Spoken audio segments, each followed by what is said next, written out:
Across the United States, airports that once buzzed with life now stand eerily silent. From JFK to LAX, the usual chaos has vanished. No rolling suitcases, no boarding calls, just empty halls and still conveyor belts. Security lines are deserted, scanners off, and the air feels heavy with anticipation for crowds that never arrive. Departure boards show mostly canceled flights. A handful of staff wander through the emptiness, their footsteps echoing. The familiar scents of coffee and food are replaced by the sterile smell of cleaning supplies. This isn't a temporary lull, it's a nationwide standstill, a sudden halt to the flow of international visitors. Even Atlanta's Hartsfield-Jackson, the world's busiest airport, is now a ghost town. Moving walkways glide with no passengers, art installations and shops go unseen. It's as if a switch was flipped, disconnecting America from the world overnight. The silence is more than absence, it's the sound of a crisis unfolding, a story waiting to be told. What could cause such a massive, sudden disruption? The cause isn't a natural disaster or pandemic, it's the new Visitor Security and Financial Assurance Act, or VSFAA. This sweeping legislation has sent shockwaves through the global travel community, catching millions off guard. Passed abruptly, the law requires tourists from over 150 countries to pay a non-refundable $1,500 bond per person before entering the U.S. The fee is mandatory, regardless of age or reason for travel, and must be paid in full before a visa is even considered. For a family of 4, that's $6,000 up front, an impossible barrier for most. Many families who had saved for years to visit relatives or explore America now find their plans shattered by this sudden financial hurdle. The policy, meant to protect taxpayers, has instead slammed the door on millions. Instead of safeguarding the economy, it's stifling the very tourism that supports countless American jobs. Middle-class tourists, students, and families are priced out, their American dreams canceled overnight. The impact is especially harsh on students and retirees, who often travel on tight budgets. Travel agencies and airlines are overwhelmed with calls from devastated customers. Many are scrambling to process refunds, rebook trips, or simply offer comfort to those whose plans have been upended.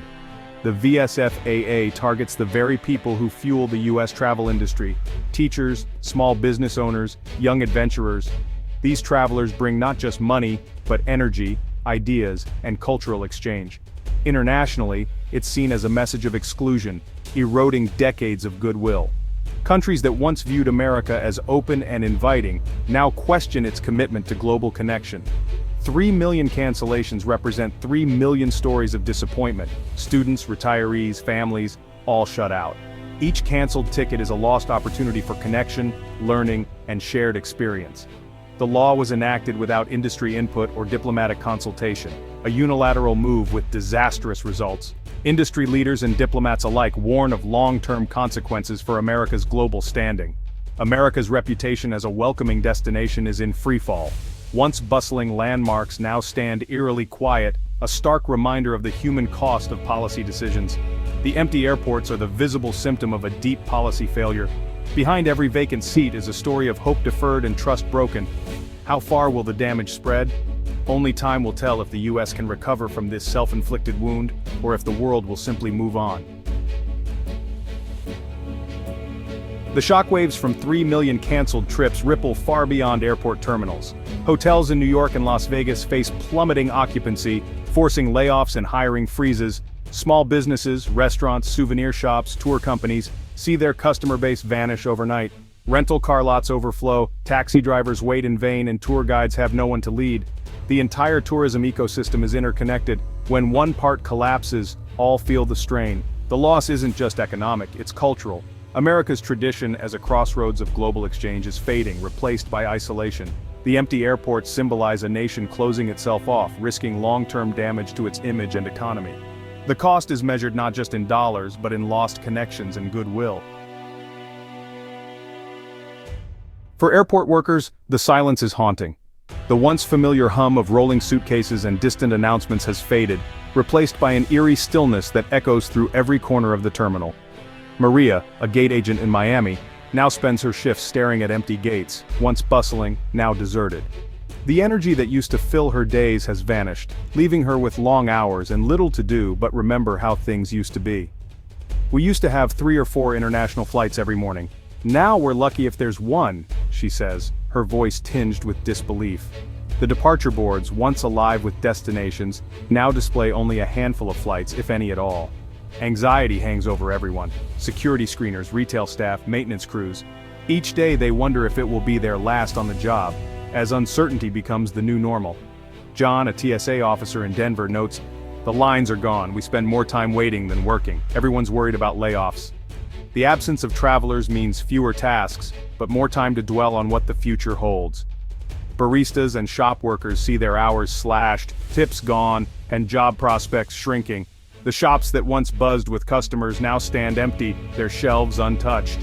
"I'm looking for a second job, but so is everyone else," says a coffee shop worker in Seattle. Competition is fierce and opportunities are scarce, making every day a struggle to stay afloat. The mood is a mix of fear, frustration, and helplessness. Conversations in break rooms are hushed, filled with rumors and worries about what tomorrow might bring. Staff feel forgotten, caught in a crisis they didn't create, but among the first to suffer. Their dedication goes unnoticed as the world moves on, leaving them behind.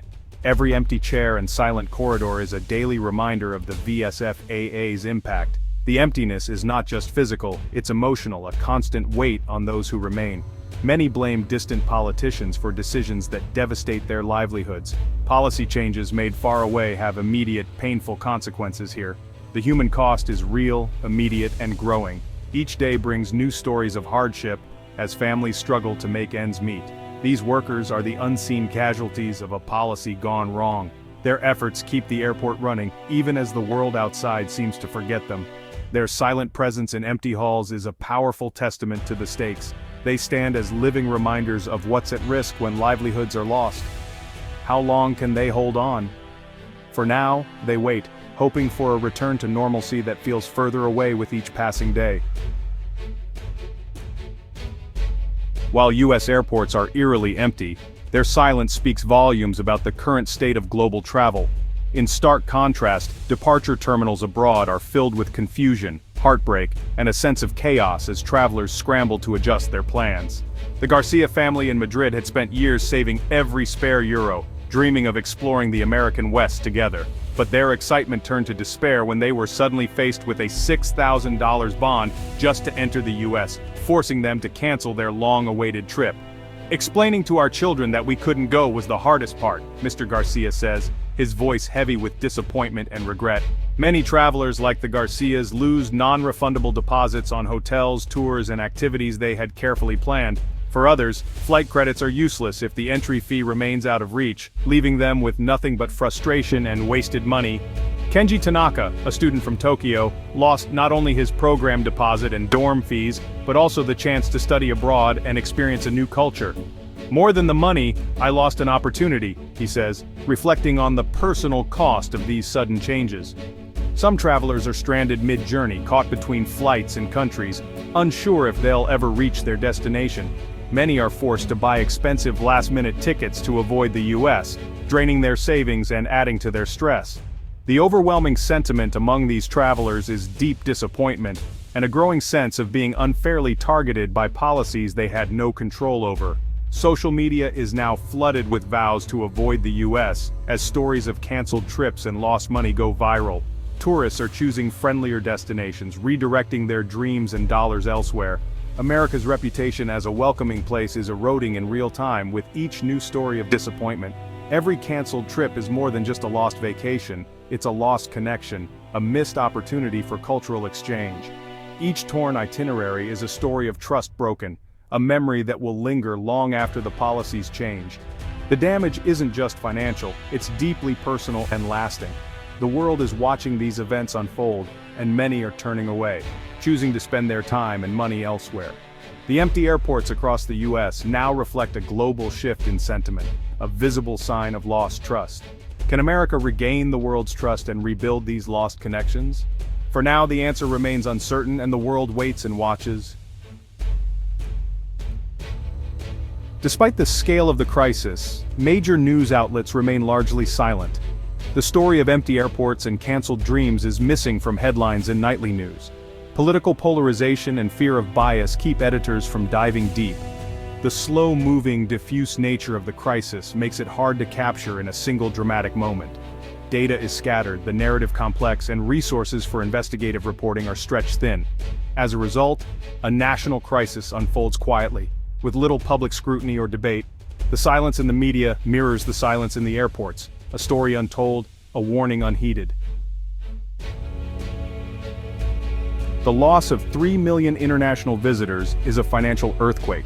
Each overseas traveler spends about $4,200 per trip, totaling $12.6 billion in direct losses. Factor in the multiplier effect, and the real impact could exceed $25 billion. This vanished money would have fueled hotels, restaurants, attractions, and local businesses. Tax revenues from tourism, crucial for schools, infrastructure, and public safety, are evaporating. Cities like Orlando, Las Vegas, and New York face budget shortfalls and tough choices. Ironically, a policy meant to protect taxpayers is triggering a fiscal crisis. The damage extends to global investors who now see the U.S. as unpredictable and risky. Rebuilding trust will take years, not months. The scars of this policy will linger long after the law is gone. The true cost is only beginning to emerge. In Washington, paralysis reigns. The administration defends the VSFAA as essential for security, ignoring mounting evidence of economic harm. Opponents lack the votes to repeal it, and any criticism is branded as weak on security. Industry leaders plead for change, warning of permanent damage, but their voices go unheard. The political gridlock leaves the country stuck, unable to correct a clear mistake. The disconnect between lawmakers and real-world consequences grows wider. America's service economy is sacrificed for political posturing. The question now, can the system fix itself before the damage becomes irreversible? As of July 2, 2025, the future of U.S. tourism is uncertain. If the VSFAA remains, more cancellations, closures, and layoffs are inevitable. The silence in airports could become the new normal. Repealing the law is the clearest path to recovery, but it requires political courage and public pressure. Even then, rebuilding trust will take years and a global outreach effort. America must prove it's open for business again, one traveler at a time. This crisis is a lesson in how policy decisions ripple across economies and cultures. The empty airports are a symptom of deeper dysfunction. Fixing the law is only the first step. Restoring America's place in the world will take much more. The world is waiting to see what happens next.